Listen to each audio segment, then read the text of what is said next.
মানুষের সৌন্দর্য কোথায়? একজন দেখতে খুব ফর্সা, গায়ের গঠন ভালো, সে কি সুন্দর? কিংবা একজন কুৎসিত কালো, গায়ের রং এতটাই কালো যে আপনি দেখলে চোখ আড়াল করেন, সে কি অসুন্দর?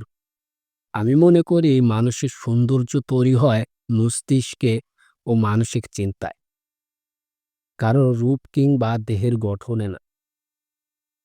একজন দেখতে গায়ের গঠনে সুন্দর হতে পারে, যদি তার মস্তিষ্ক ও মানসিক চিন্তা সুন্দর না হয়, তাহলে আমি তাকে সুন্দর বলতে পারি না।